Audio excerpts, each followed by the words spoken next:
Playing the piano can be challenging yet so rewarding when you push yourself beyond the key of C. Yes, the beautiful key of C. I get it, learning music is like learning a new language, and music is a language in and of itself. And when you have to take that language to 12 different places on the keyboard, it can become very overwhelming. But some people skip the overwhelming part, they settle into their favorite key, and they use the dreaded transpose button. But what if your piano doesn't have a transpose button, like this one? My name is Chad Buckland. Welcome to Worship Leader Hangout. You're here, you made it. I am not a piano teacher per se. I've never even done a piano tutorial on this channel. That's David, he does all the tutorials. He's amazing.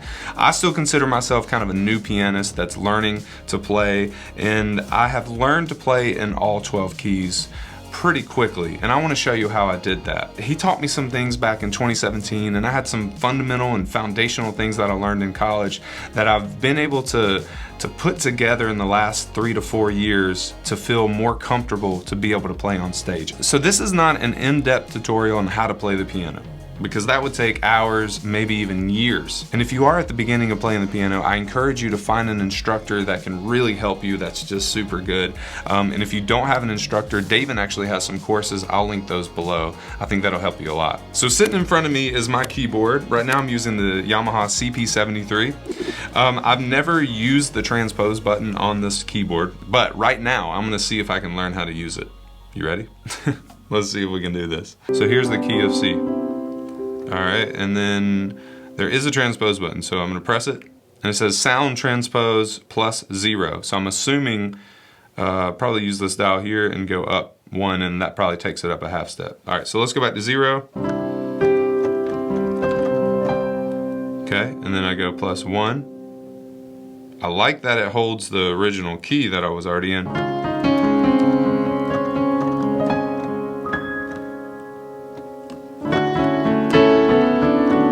So I'm still playing in C, but I'm up 2 half steps. So that's the original, that would be D originally. So that's how you use it. That's actually kind of easy. Like I mentioned, I really started playing the piano in college, and I believe the basics of what I learned in college in that piano proficiency 1 class that I had to take. And I think I went piano proficiency 1, 2, and 3, and still just kind of came out not really knowing how to play with worship music. That's my fault.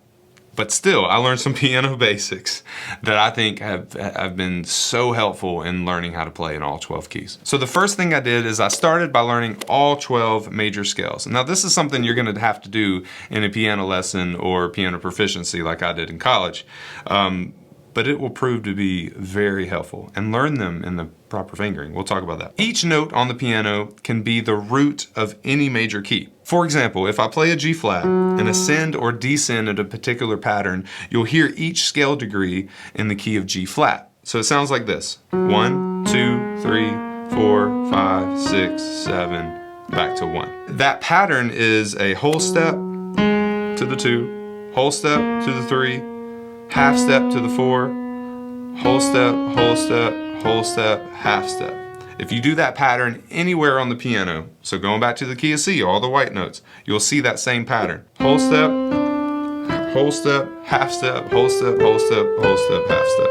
Again, whole step, half step, whole step, whole step, whole step, half step. And you can take that formula anywhere on the piano and play a major scale.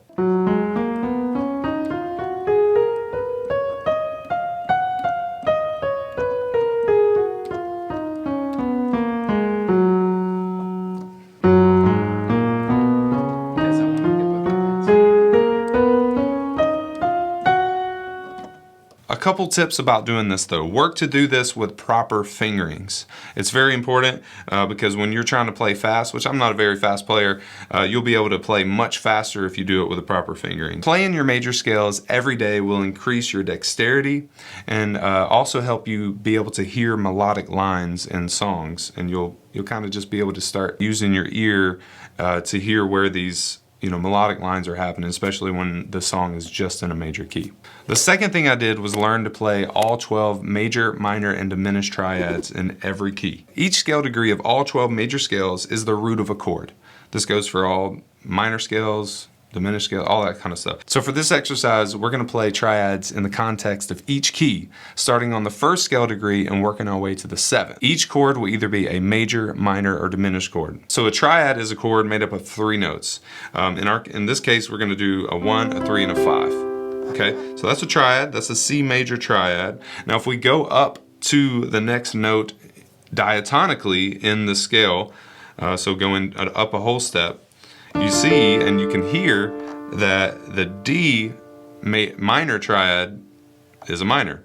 And so we're going to follow this pattern. So it's the 1, the 3, and the 5, the 2, the 4, and the 6, the 3, the 5, and the 7. So if we follow this pattern all the way up the scale, it sounds like this, and these are what the quality of the chords are. So we have the 1 is major, the 2, which is D, is minor, the 3 is minor, the 4 is major, the 5 is major, the 6 is minor, the 7 is diminished, and then of course you're back to the 1. Using this same pattern, you can go to anywhere on the keyboard and play this. So listen. So we have in the key of C sharp.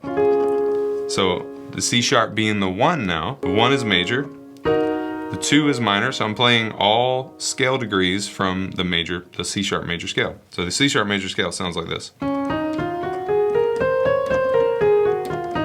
Right? So the 1 is major, the 2 is minor, the 3 is minor, the 4 major, the 5 major, the 6 minor, the 7 is diminished, and then back to the 1. Also learn to do this with both hands. It's very important.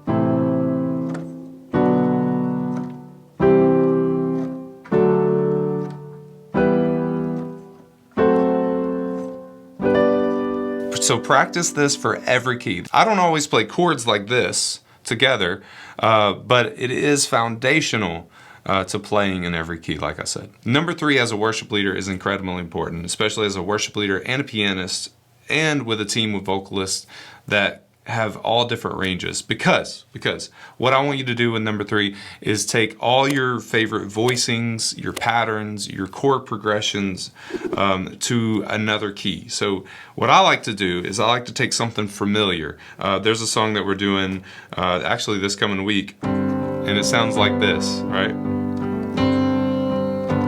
And I like to practice things that are familiar to me in other keys as well, to get familiar with how those keys feel. If for some reason somebody says, hey, I need that up a half step. So if I need to take that to A flat,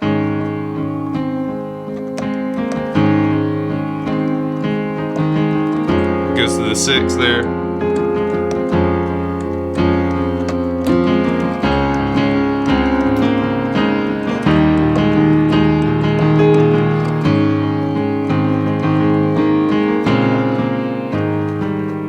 Okay, and then again in this exercise I would take that to an A.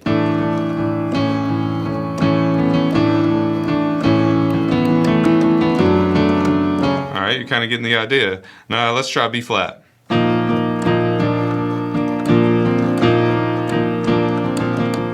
Another thing I want you to do within this step is take all the cool stuff, all these little runs and tricks and passing chords that you're learning, and also take those to other keys, because I'm telling you, as soon as you learn that in one key, you're like, oh gosh, how do I gotta take it to another key. Just practice it note for note if you have to.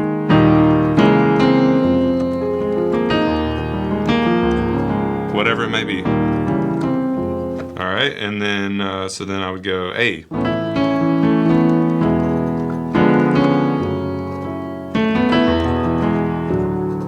Okay, now let's try B.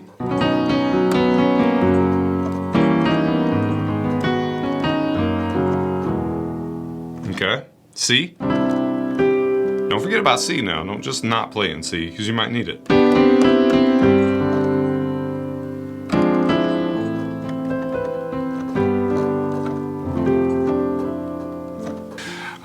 so you see the importance of being able to take those little things, and that's a lot of stuff and a lot of time put in just to be able to do that. Now, some of you are much more capable than me and can play way better, but can you play all the things that you play in one key in every other key, in all the other 11 keys? Number 4, if you use a transpose button, transpose from a different key.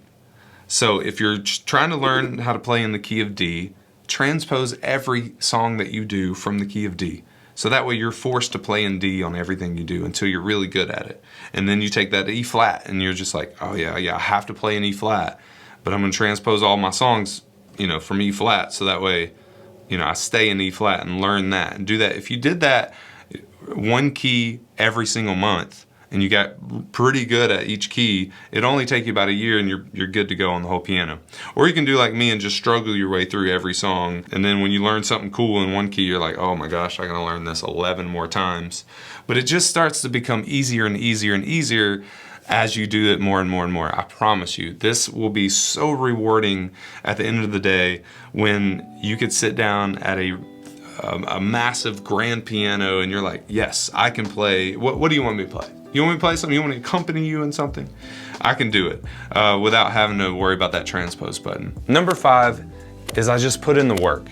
I know this is not what you want to hear. You want it to be some kind of trick or whatever, but it really does just take work and time and dedication to be able to learn a new thing, a new instrument, especially one like the piano, and how kind of scary it can be looking at all these keys, wondering like, oh, what do I do and how do I play like those guys? Like, I don't claim to be anything special as a pianist. Like, I can play, but I think what does separate me from other beginners is I just put in the work to learn how to play in all 12 keys, and that then immediately makes me better as a pianist. And it will make you better as a pianist if this is something that you're struggling with. Just take everything you know and just apply it everywhere else on the keyboard. I'm telling you, you'll be so excited when you did. And like I said, it will take time, hard work, dedication, and that's just sometimes how things are. Thank you guys so much for watching this video. I hope it's helped and inspired you in some way. I know I'm not the normal piano guy. If you do want to learn from David, there are tons of videos on our channel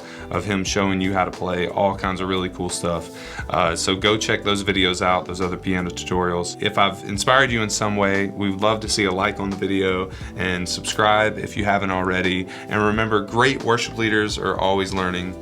And one more thing, all keys do matter.